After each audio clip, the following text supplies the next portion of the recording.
Hi, welcome to the Chasing Brighter podcast with your hosts, Kelly and Jessica. Join us on our journey to find the best versions of ourselves. I'm very excited about how my hair looks great. You know what else makes your hair look great, Jess? Washing it.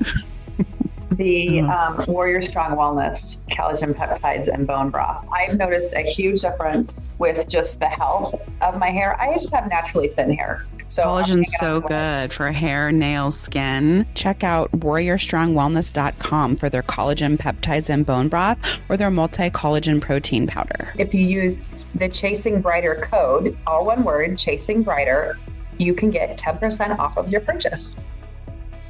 We are so excited today to have Megan Sumrell with us. She is a former corporate executive turned entrepreneur.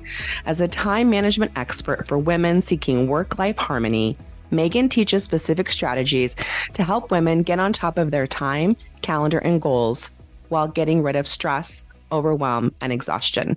She has her own blog and podcast, Work+Life Harmony, as well as a regular contributor to magazines and other media, including The Today Show.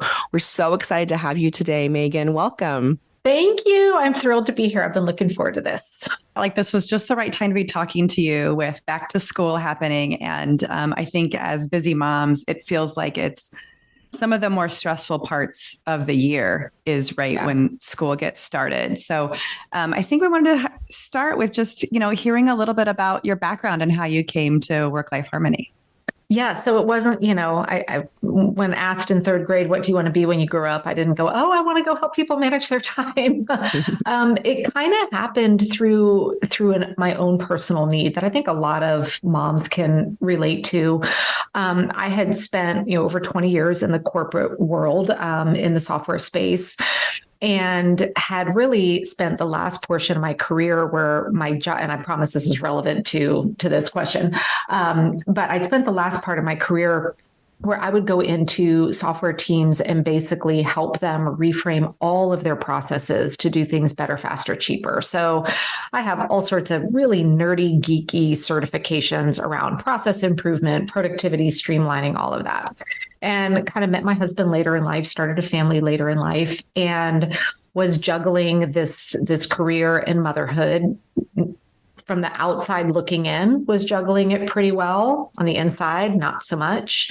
And I had this very pivotal day when my daughter was about 2.5. I had done what I thought, everything right, laid out the snack bag, the freaking snacks the night before, done everything to slip out work early and go spend Friday afternoon at the park. And the woman next to me, as we're pushing our kids on the swing, just innocently says, "So what do you do for fun?" And it rocked me to my core because I didn't have an answer. I didn't even know that my life had gotten to the point that I couldn't answer a simple question about what I do for fun, because I couldn't remember the last time I hadn't done anything that wasn't on my list of things to do for the day, mm-hmm. right? Mm-hmm. So I'm so thankful to this stranger. I wish I knew who she was, because it really started a complete transformation of my life a little over 10 years ago. So I went home that night and, hid in my closet to cry, because where else are you going to cry as a mom? And was laying in bed, and all of a sudden it hit me. I was like, Megan, this is what you do for a living. You go into places that are sheer chaos and you bring harmony into these environments. So why don't we take your life on as a client instead of these companies? So I kind of threw out all of the systems I'd been using for 20 years to plan and manage my time and just started with a clean slate. And months later, family and friends kind of started noticing I looked different. People would be like, "Oh, you've been going to the gym?" I'm like, "No, I'm just actually rested and happy." And so some friends started asking if I'd share what I was doing. And long story short, it led me to leave my entire corporate career behind and go 100% all in and taking this time management framework that I've built and bringing it to overwhelmed women everywhere. We all deserve to have an answer to the question, what do we do for fun? Absolutely. I love that. Kelly and I feel like that's kind of, the spark for Chasing Brighter, because I think we lost ourselves. I totally lost myself. I don't even know who this like shell of a person was.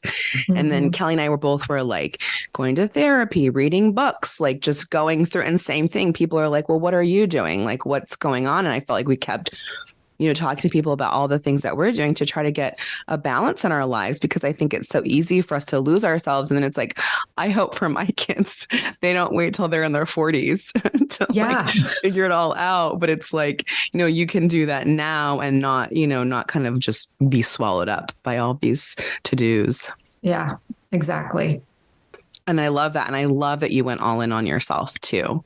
Well, and I think we can get so caught up in, especially as moms, like being in service to others, that sometimes we don't even realize that a lot of the knowledge, tools, skills, et cetera, that we have, we can actually turn around to help ourselves, but we don't ever even take a minute to think about it because we're so busy supporting, helping, doing all what I call like COO householding all day long.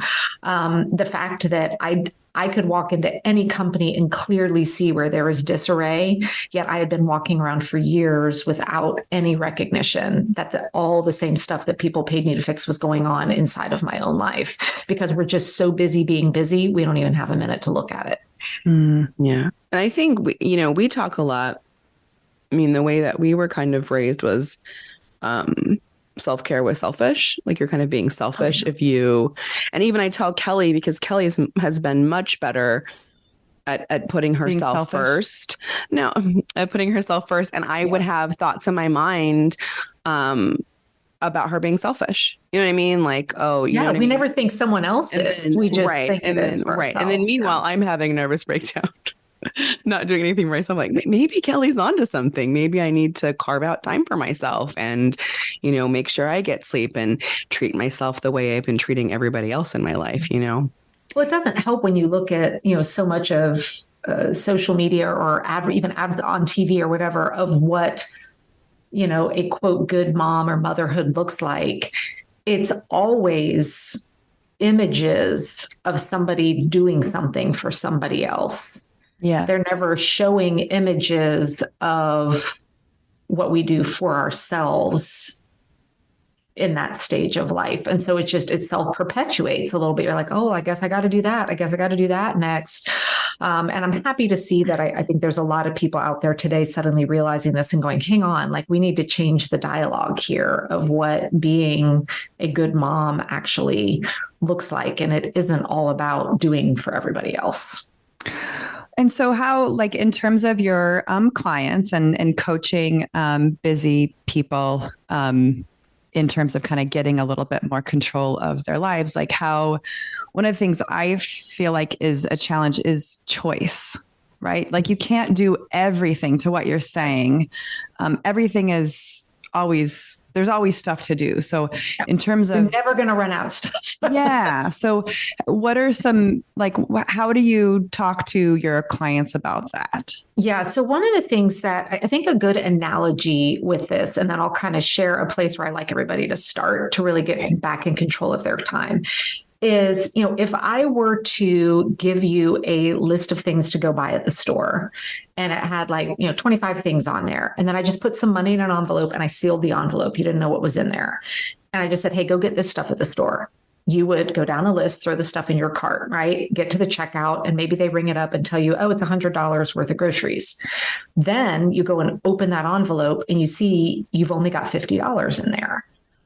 Well, the woman at the register isn't going to be like, oh, go ahead. Like, you're good. Just take it. And be like, no, you got it. You can't take all of this. You have to put some stuff back. And when I give that analogy, people are like, well, why would I ever go to the store without knowing how much money I had, right? But this is how most people are operating their time day to day. They wake up, and people are teaching this. Wake up in the morning, brain dump, write down everything on your mind that needs to get done for the day.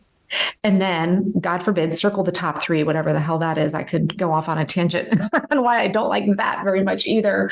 But never in that process is anyone saying, hang on, pause. Let's look at the realities of your life today. Let's look at everything you have going on. And let's go back and look at that list and really ask, what on here is a have to today And then how long do all of these things take? Is it even feasibly possible for you to get all of this stuff done, even if you didn't sleep? 9 times out of 10, the answer is no. So then we go to bed at night feeling like we failed because there's still a bunch of stuff on the list, right? Only to wake up and do the exact same thing tomorrow, recopying half of yesterday's list onto today's and then adding to it. And then we wonder what's wrong with us, or why, I'm just not organized enough. I'm not this. No, the fact is you are trying to buy $100 of groceries with a $50 bill. It can't be done. But because we don't see the realities of that so clearly, it is hard to make choices because we subconsciously keep thinking, I can squeeze it in. Or if I just figure, there's got to be a way if I could just multitask or whatever. So this is why I like to start everybody with this concept of creating, stop doing your daily list making and instead start creating plans for your week. And so I like to do mine on Sundays. It doesn't have to be done on a Sunday. Some people do it Friday, some, Saturday, whatever. But we actually take time when we are in a stress-free part, like Sunday afternoons are usually pretty relaxed around our house. And that's when I can sit down and look at what are all the realities for my week. What is everything that's competing for my time this week? And now let me figure out what can realistically happen.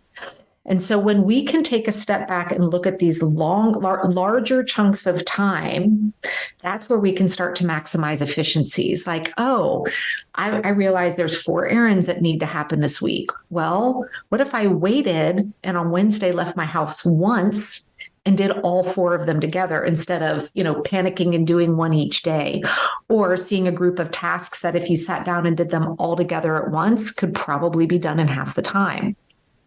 Now, there's a kind of 5-step basic weekly planning process that I like to teach people to help them get started. And I want to share one of the steps that is very unique that most people don't think about when planning their week.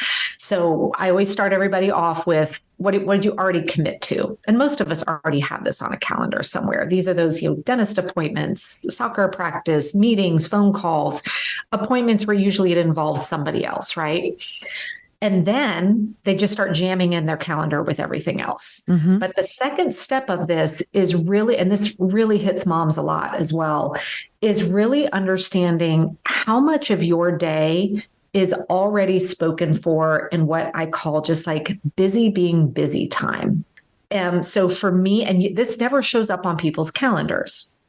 So for me that, I get up very early in the morning, but up until 8:30 in the morning, like I know nothing on my list for the day could possibly be getting done because I'm waking people up, packing lunches, cooking breakfast, walking the dog, getting cleaned up, right? I'm in motion.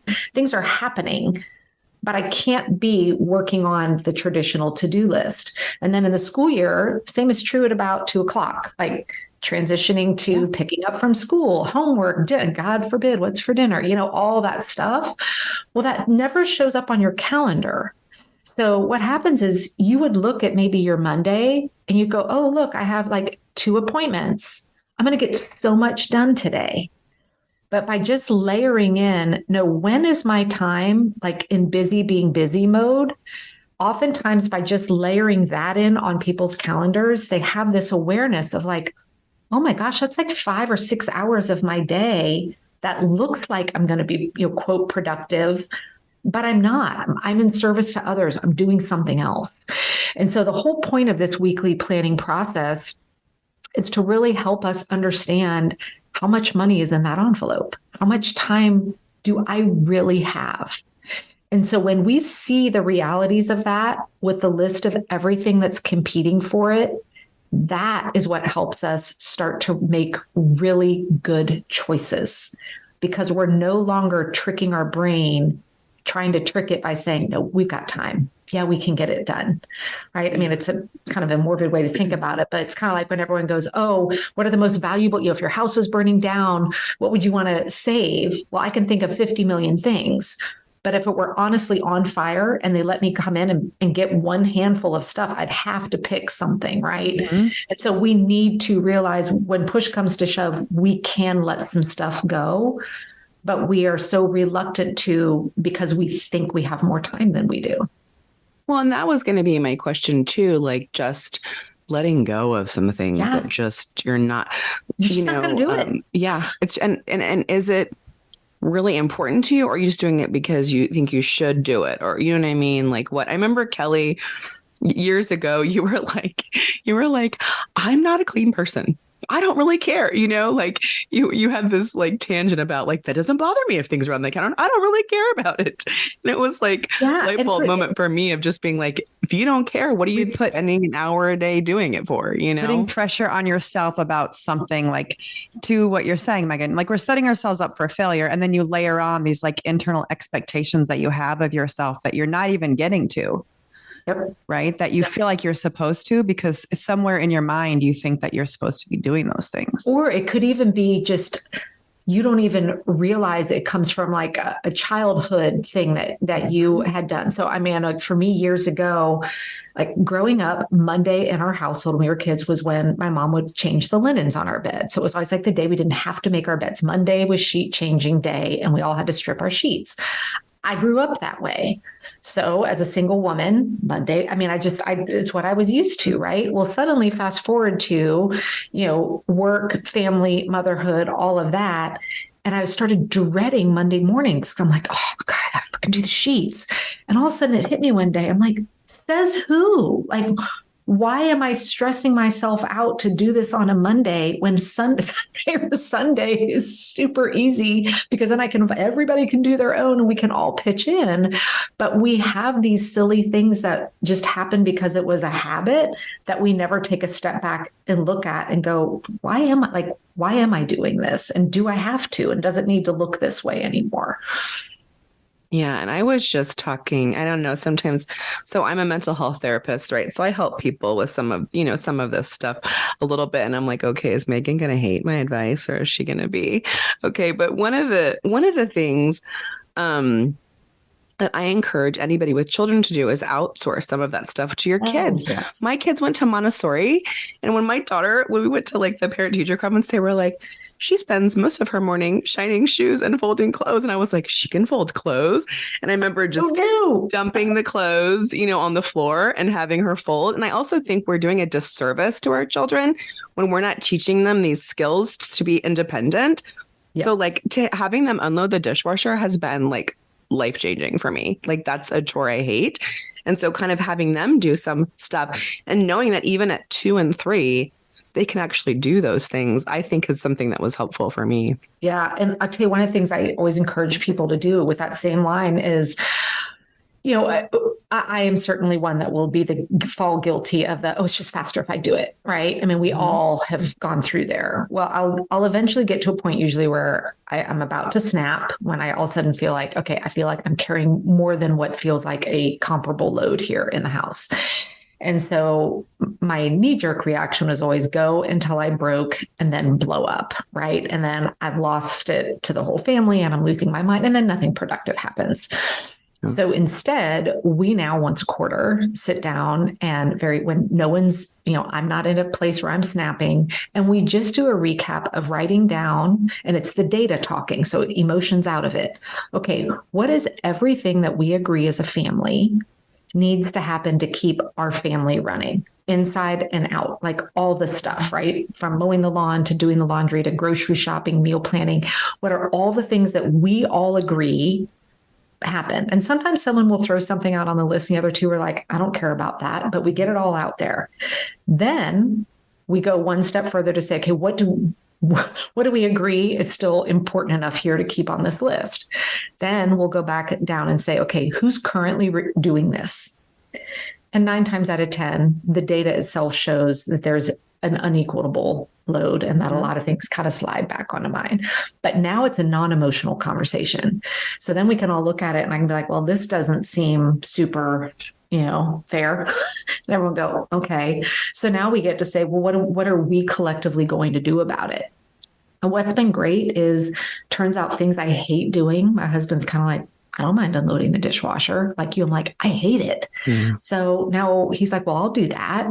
And then my daughter, well, she doesn't like doing any of it, but she can at least say, well, I can do that. I'm like, okay, great.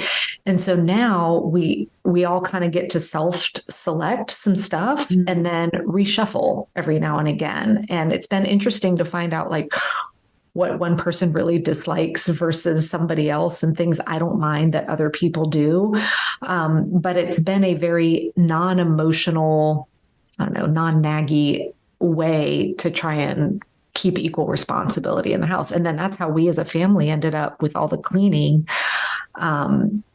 Finally, after a couple months of them doing bathrooms and all of that, because at first we're like, oh, we can't afford that. Well, in one of our family meetings, everyone's like, I hate it. So then we said, well, then what can we do? What can we stop doing financially to create the space to get some help there? Yeah. So we all agreed we were going to go out to eat. Like we weren't going to go out 2 nights a week anymore, and instead hire a cleaning company. But it was a family decision. Yeah. And so it feels really good. I love that. I love that. I did that more passive aggressively because I did that for years. Well, my son is like, we do everything. You don't do anything, and they have like 4 chores a day. Right. Yeah. So one day I just listed out every single thing I did that day. And then I put like plus 6 hours of work, you know what I mean? And my son was like, what's that? And I was like, well, that's just everything I did today, just so we know. And he was like, okay. And since then he has not said one word about like, I do everything kind of thing. But it was like, let's get some perspective on the workload here. I like that too, because I'm wondering if things get kind of boring for certain kids or certain person, even adults, like certain personality types, where maybe even reassessing how it's going instead of always being, relegated to certain tasks. Yeah. Yeah. So, and I think the other part of that because I'll talk to a lot of women and they're like, oh, well, I get help around the house. But when we dig into it, it's this subtle difference of like delegating versus true transfer of ownership. Because a lot of times he will be like, well, no. I've asked my spouse to do this or my kids or that. But then I'll say, okay. And then are you checking in with them and following up? They're like, well, yeah. I said, then you really haven't taken anything off your list. If you've asked someone to do something, but then you're following up and then you're checking in and then you're making sure it's done right, you have not lightened your load at all. And that's when we feel like, oh, it's just easier if I just do it, versus true transfer of ownership. Hey, I need you to book the tickets. I'm going to trust that they're going to get done, and I'm out. And it's hard to learn how to then let it go. And it means it may not be done the same way you would do it. It means the outcome might look a little bit different, but the more you do it, the easier it gets. And that you have to truly transfer ownership to get that mental load released a little bit. That is really powerful. I have not transferred ownership. I haven't in some things. And I say all the time, my kids' chores are the same all the time, but I write it on a whiteboard and then they mark it off. But if it is not on the whiteboard, they will not do it. And so I have not transferred ownership. I love that. So I'm going to have to think of some strategies. I think that's great, because realistically, I shouldn't have to tell them what to do. No, it's one thing when they're 2 and you're like teaching them how. Sure, yeah. But then, and it might mean there's some ugly, we've had some unfortunate, outcomes from it, but then it always only ever happens once. Yeah. Right. Usually if it's a real, sometimes I'll see it happening. I'm like, I'm not going to step in here, because then I will continue to kind of behind the scenes own this until maybe the pain point's strong enough that they truly take full ownership. Yeah, I need to increase the pain point. I stopped paying. I was giving like allowance. And because I told them I have to tell them and remind them I'm not giving them allowance because they're not doing it without me telling them. Yep. And I guess they don't care about money. So I'll have to find a different pain point for them. Well, it's trying to figure out, I think the hardest part about parenting is that motivation, how to motivate and like inspire them in some way without it being passive aggressive or bribery or all the things that work really well. Yeah, and I will tell you, motivation is not something that works with my daughter. Never has. Like the reward charts and all that, they've never worked. But I loved this difference that I was taught from another parenting gal of this, because we'd always call them chores. And for her, it was this shift in the family of it's not chores, it's contributions. What are all the contributions we collectively make? And so by just trying to remove that word from my vocabulary around the house, it's different. And so when I can say out loud, well, your contribution for the day is X, or your contribution this week is X. This is what my contribution is. It doesn't mean she's going to like it. She's not going to be excited about doing any of it, but it has almost changed this negative have to this is just how we all contribute. So I certainly, if there is a secret to motivation and getting your kids excited about doing something, by all means, like tell me, and whoever finds it is probably going to be a millionaire. Well, they're always changing the bar, right? Yeah. It's like that motivated this week, but that doesn't motivate this week. But Totally I like contribution. I like really, that's been a big help in our house. It's just kind of, and even last night after dinner, I was like, my husband went out to walk the dog. I went to the dishes and I look over as my daughter has the couch. I was like, well, dad's contribution right now is the dog. I'm doing the dishes. What can you look around and see to contribute here for the next 10 minutes so we can all enjoy our evening together? Oh, well, I guess I could put these things away. I was like, hey, that'd be great. And then where are you with like specific timing of things? So like when you say 10 minutes, right? It really is sometimes when we break that down, I think it makes it less overwhelming, like if you're like really, because if I read it somewhere or whatever, but like I was doing this thing like, so we have an upstairs and that's, we all go upstairs and then, we don't go downstairs for the rest of the evening. So I'm like, before we go upstairs, I'll set a timer on the smart speaker for like 10 minutes. And I'm like, we're just doing this for 10 minutes. Everybody grab everything and put things where it goes. And it's like life-changing and it's 10 minutes. A friend of mine who's a kind of decluttering expert, home organization decluttering expert, she calls them resets. And so she's like, she has 2 resets a day. Like she does the kitchen reset right after lunch, where it's just kind of like, okay, everything gets cleaned up and put back away. And then she does the post-dinner reset. And that's kind of what we do with that 10-minute window of like, okay, we're taking care of the dog, we're taking care of the dishes, and we're tidying up. If we played games or whatever, we had all that out. Like, it's just kind of a, hey, this is our quick nighttime reset before we all get to chill out and relax for the rest of the evening. And when they're done on the daily like that, like you said, it's 5-10 minutes tops. And it just keeps it to avoid that whole breaking point where we look around and we're just like, oh my God, this is going to take way too long. Yeah. And with kids, that's so much easier. 5 minutes, they can do that. Yeah. So here's so you talk about the overwhelm. So here's something interesting. And I know I clearly haven't transferred ownership. So so I was very sick, and not doing my things.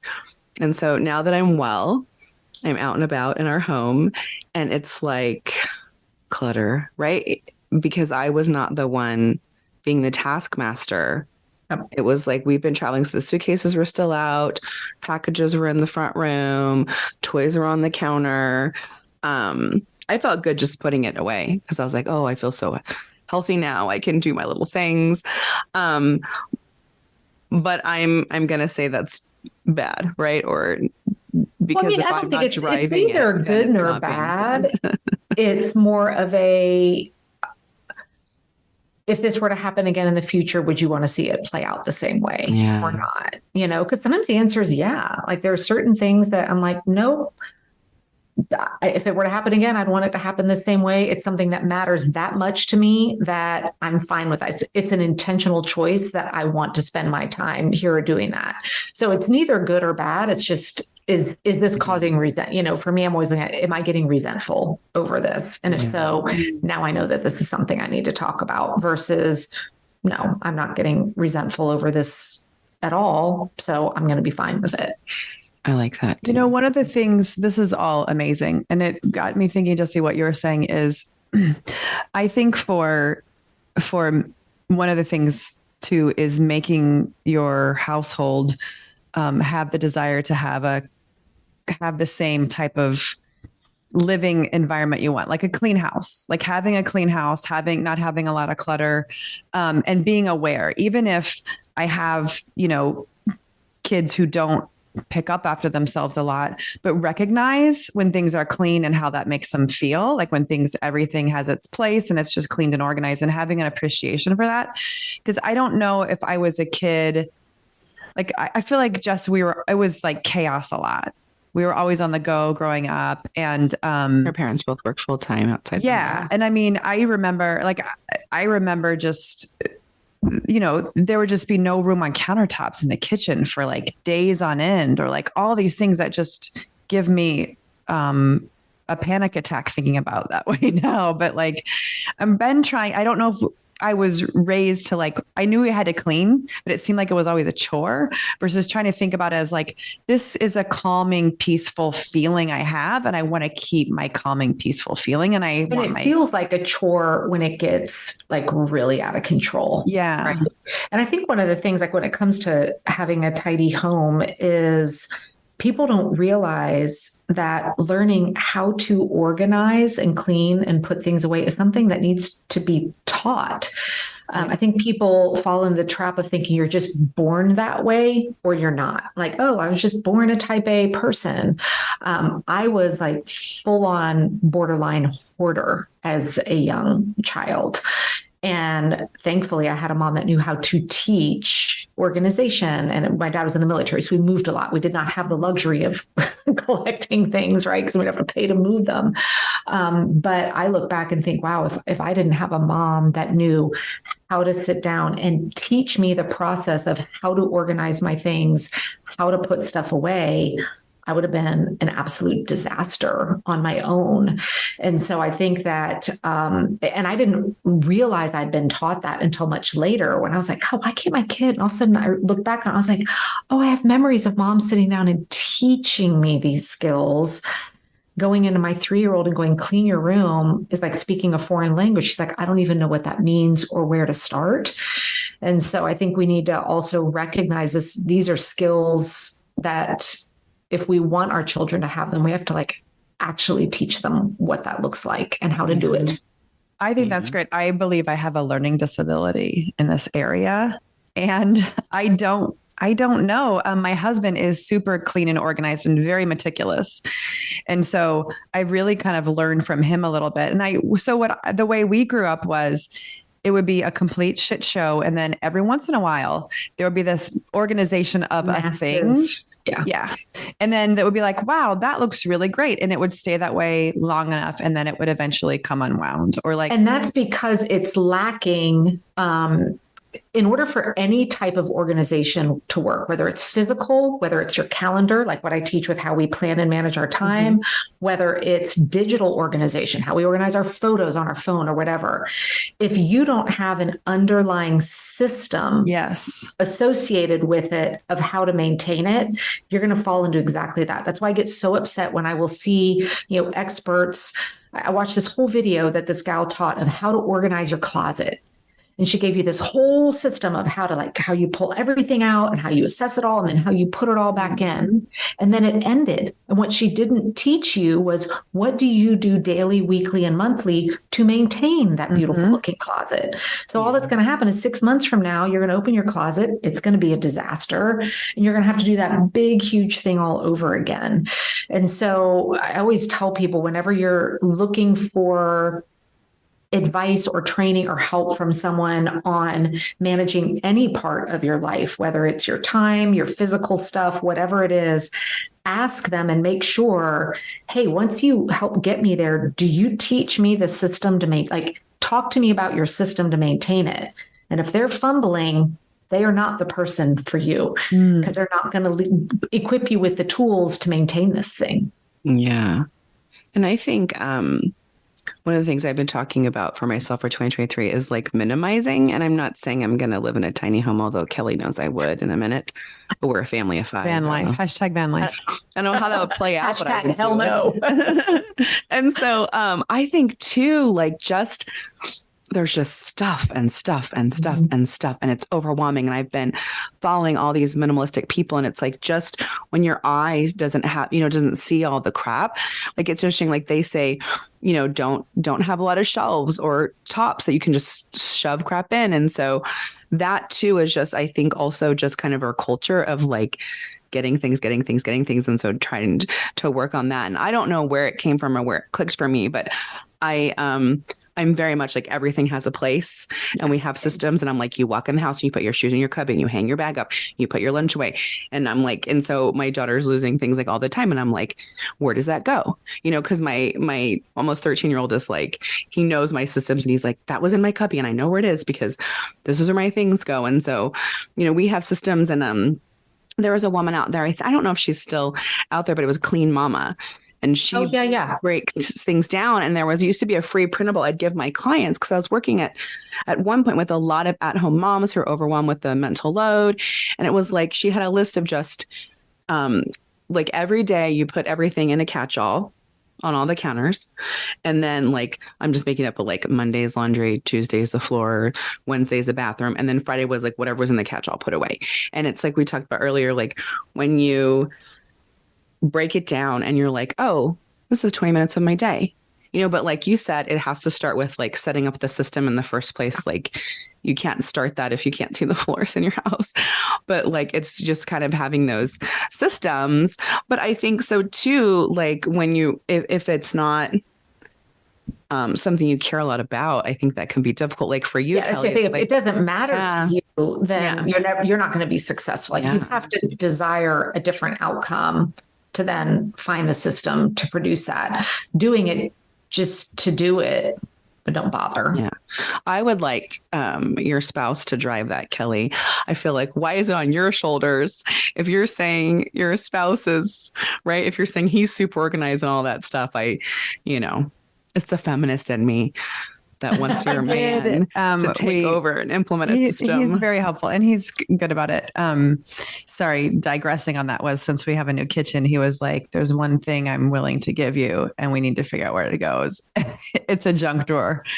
I need a junk drawer. Everybody needs one. I need like a chaos piece. I need something, because he's very good at like everything has its place. And so to what you're saying, like his world thinks in systems, and he's good about that. So, but coming back to even the time management, that's a lot of what you're talking about, right? In some ways, we're talking about our schedules and how we spend our day is this chaos and unorganized. And you're coming in, helping, figuring out a system, right, to kind of organize our time. And it's a system not only there's a lot of systems to controlling our calendar and our time. One tool is the weekly planning, and it's a very step-by-step how we do it. There's monthly planning. There's also then what is the system that happens when an emergency comes, right? The school calls, my kid is sick, and yet I was supposed to be doing this other thing for 3 hours. If you don't have the system in place to know how to handle a replan or a pivot, or what I call pop-up tasks that come in that you didn't know were coming, all of those things, if you don't have the tools that start to become muscle memory for you, all it does is constantly stress you out. And like anything, they take time to learn to where it becomes muscle memory and it becomes easier to do. But if you don't have the desire to change it, no system's going to ever work for you, because it does take work. Like when I was finally figuring out a new system for managing my digital photos, it felt very heavy and very hard for the first month. Now it just happens on autopilot, but my desire to get there was strong enough to help me when it felt hard learning it. So I have a question for you about planners. Yes. Now, you have your own planner. I do. And I have seen you on social media talking about going to paper planners. And I went back to a paper planner in 2021. I've convinced Kelly to go to a paper planner. So I would love to hear you explain, like talk about your planner. And then also why you think paper planners are, would you say a key, or like, I don't know if you say it's a key, but I'd love to hear more about that. Yeah. I am never going to be someone that's going to say you have to use a paper or you have to be digital, or it has to be this one specific planner. Yeah. So, and as someone who builds and sells planners, I will be the first to tell you a planner will not make you less overwhelmed or more organized. There is no planner on the market that will do it unless you know how to use them. So that's why I hate when I see these planners marketed as like life organizers and all that. I'm like, oh dear God, this is not going to be good. So the first step we all have to decide is, do I want to leverage a paper planner, or do I want to be fully digital? And so I always ask people to start off with, first, where are you when you're making yes, no decisions about your time? Are you someone who's on the go a lot? Or do you work 10 hours a day in front of a huge computer monitor where if you were to open up your Google or whatever calendar, you can see all the information in there? So I had a stint in my life where I was fully digital, but I worked 10 to 12 hours a day with 3 huge monitors. Like all my information was there. Now it's not. I work very little. So that is my key decision on, if you are on the go a lot, you are likely going to need to leverage a paper planner if you are not at a big screen. And why do I talk about this need for a big screen? Well, if you're trying to run your calendar from a 3 by 6 inch mobile screen, if I go and look a month from now, like, oh, what does October look like? And I pull up October on my mobile phone, all I see are dots, right? I have no clue what that means. So that's step one, is knowing, okay, paper versus digital. Now, most of us, even if you're paper like I am, there's some leverage of digital I have to use. I mean, you and I booked this appointment through digital calendars, right? So I actually just yesterday recorded a training on like how you do a hybrid where you've got both. Okay. And you don't need to duplicate everything in both places, but you need to pick the one place that's going to go all in with your details for the week. So like what shows up in my weekly planner, like all the information in my paper planner here, there's so much more in here than what's on my digital calendar. My digital calendar just has, basically it serves 2 purposes. 1, to book appointments with other people, and 2, to block all of the time that I don't want people to have appointments with me. That's kind of all that lives on my digital calendar. Now, when you're looking for a paper planner, you absolutely should avoid ones that are daily, meaning an entire spread per day, because what that's subtly doing for you is getting you back in that daily list making, make your list, repeat it all over the next day, right? That's not supporting a more strategic planning. The other thing that you want to have is on that weekly layout, you want to look for a planner that actually lists the hours of the day, not just a blank rectangle for Monday, a blank rectangle for Tuesday. Because what our planner needs to help us do is get realistic with how much time do I have available. If I just have a rectangle for Monday and I've written 4 things in there, those 4 things combined might take 30 minutes. They might take 10 hours. I don't know. I can't easily see that. So this is why I really encourage people, if you're going paper planner, get one that's a weekly layout where each day is a column with the times next to it. Okay. So when I'm looking at my weekly planner, it's really interesting because actually tomorrow is my day where I have the most free time, but I have more stuff for tomorrow. But it's all these things that are 10 or 15 minutes. So if I had written all of those in a blank rectangle, it would look like tomorrow was a complete disaster. Tomorrow I've got gobs of open time on my calendar and I can see that. So that's why I really encourage that style of weekly planner. So it's linking the time you're spending with each task in addition. A planner should tell you what you're doing and when you're doing it. It's not a place to write a random to-do list. Right. Now, I do have the other thing that I like to teach a lot with your planners is understanding the difference of what goes into your planner as an appointment versus what's just little tasks. Like even on my planner, there's a little spot at the bottom of each day to just jot down to-dos. But for me, if it's something that's going to take me 5 minutes or less, I don't care when it happens during the day. And at the end of the day, if it doesn't happen today and I do it tomorrow morning, so be it. that's going to go in as a little task. Like, for instance, I need to, tomorrow, I'm just looking at like one of the examples on my thing for tomorrow. I have a reminder as a task tomorrow to call the vet to order some more HeartGard pills for my dog. Take me 30 seconds. I'm not going to sit there and write in my calendar tomorrow from 9 to 9:02 a.m. I'm sitting down to call the vet. Like, that's just ridiculous. But work that I know I need to focus and sit down and do, that I might need 15, 30, 60 minutes for, actually gets slotted at what time I'm planning on doing it. So I know I need to, for work, I need to record 2 videos tomorrow. I don't want to write down record 2 videos because I know I would like to have an hour in my office quiet to do all the pieces and parts of that. Mm-hmm. So instead, my calendar is showing that tomorrow from 9:30 to 10:30 in the morning, I'm sitting down and recording those 2 videos. So even if it's just an appointment with myself, the most important things, the things that take the time, go in as appointments in my weekly plan. But the little things that are just a couple seconds, it's not the end of the world if I don't call tomorrow to order the HeartGard pills. I could call the next day. And that way, it's very few. The most tasks I have on any given day this week is 4 of those small little things, because everything else is plugged in as an appointment in my plan. Yeah. And then there's white space to accommodate change and pivot. And what if it takes longer than I thought?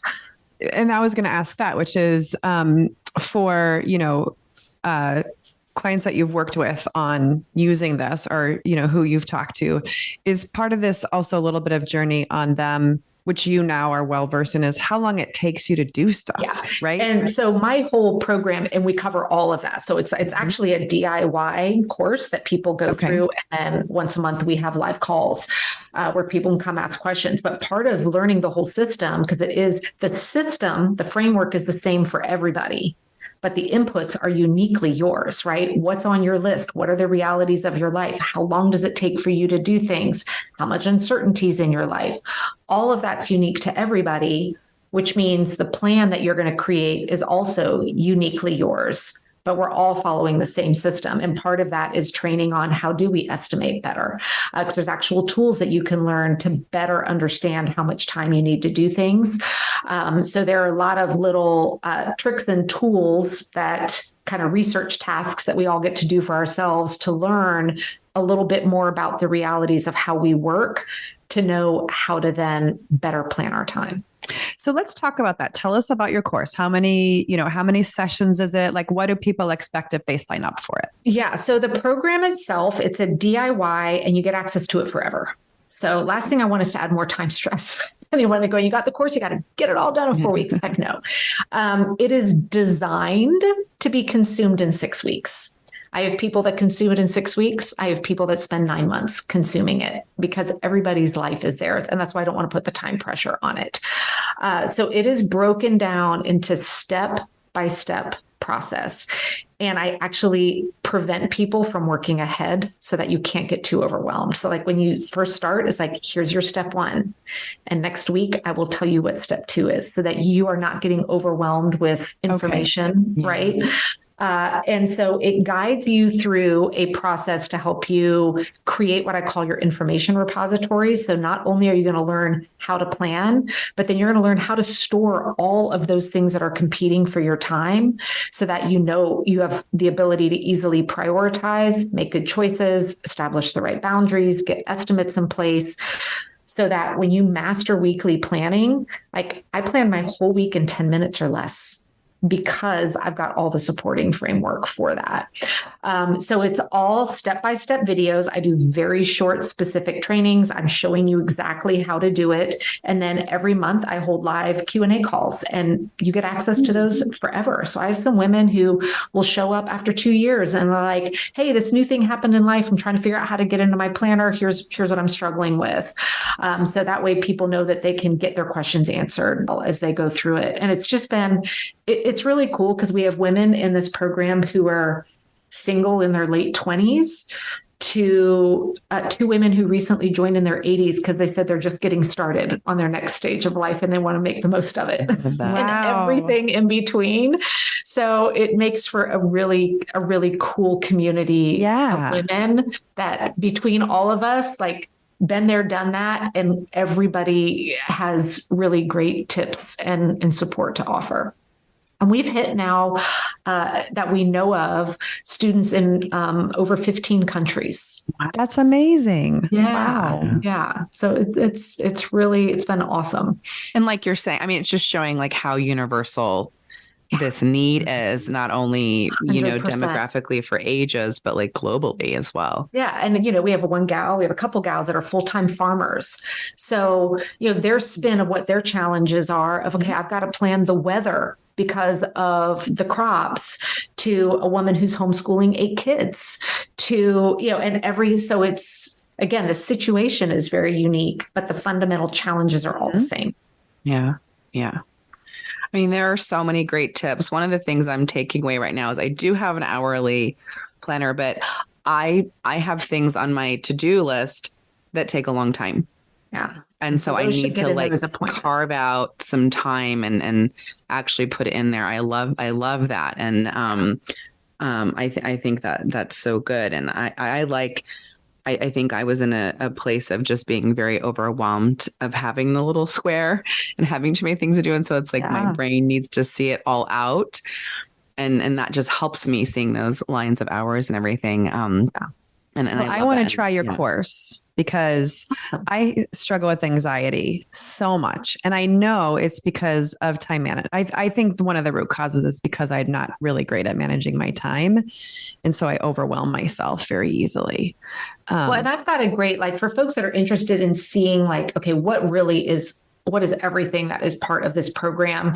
If you go to the website, theworklifeharmony.com, I've got a free training that kind of shares a couple time management tips and then fills you in on everything that is in the program.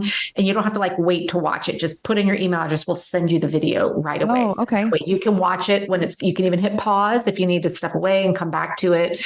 But it first is going to give you some time management tips. But then it's going to tell you everything that you need to know about the top program as well, and really cover all the ins and outs of what's in there. And then you also have your website, megansumrell.com, and then on social media at Megan Sumrell. Yep. I'm at Megan Sumrell everywhere. So and a couple podcasts, or you have like your mini series. I liked that. That was really cool. Oh, good. I'm glad. Yeah. So I am here to help as many women as possible. We've all got to support each other through this for sure.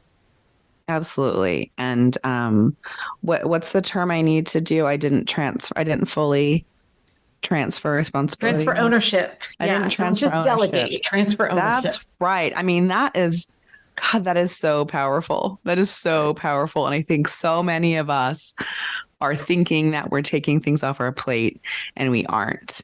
And so I love how you speak to that mental load for us and have so many tips and strategies on how, we can reduce the overwhelm and have better balance and then live in more harmony. I love that. Oh, good. Well, thank you guys so much. This has been such a treat. Thank you so much for joining us today. Yeah. Thank you, Megan. Thanks for listening today. Don't forget to subscribe so you can hear our latest episodes as soon as they drop. And if you love today's episode, leave a review. We'd love to hear from you.